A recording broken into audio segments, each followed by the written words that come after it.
Kumeyaay ne Virginia Carmelo. None Tongva koi Kumeyaay. Greetings, I am Virginia Carmelo.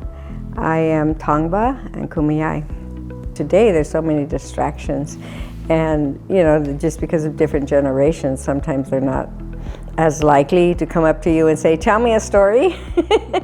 Carrying on those stories, it's not something that's natural, and it's something that's been taken away from us.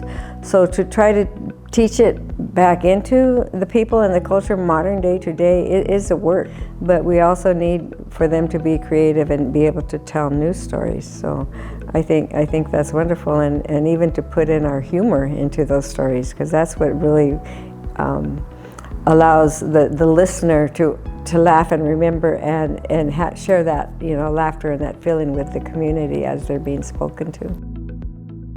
A language to any people is something that truly gives them some definition in terms of their worldview, how they speak, how they express in words, whatever the concept might be. It's a very prominent aspect of our culture that we name places and that we keep that connection to them. So a lot of us now, we try to use the place names instead of like whatever they're called today, because whatever they're called today is a form of erasure. When we think about the language, the place, and erasure, no, we don't want to be erased. We want to know that those villages' names still exist. If I come to Tuhunga and then all of a sudden I call it whatever city, well, what happened to the people that named it Tuhunga? Because there was a name and a reason.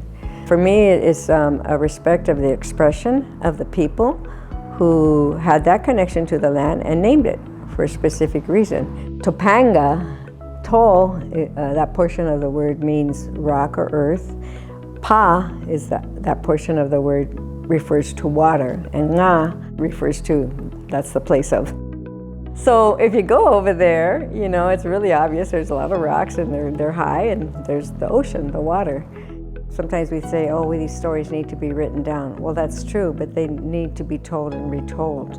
If you want something to remain steadfast about what the point is of your telling, and in this case I'm saying the land, then that's what you want to emphasize. And here, if you're actually speaking to somebody, say a 10-year-old, you can say, look at that mountain, look at this water, this hill over here, this is what I'm going to tell you about our family in this hill. So it makes it much more meaningful and allows them actually to step into that landscape and become a part of it in the same way that our ancestors were.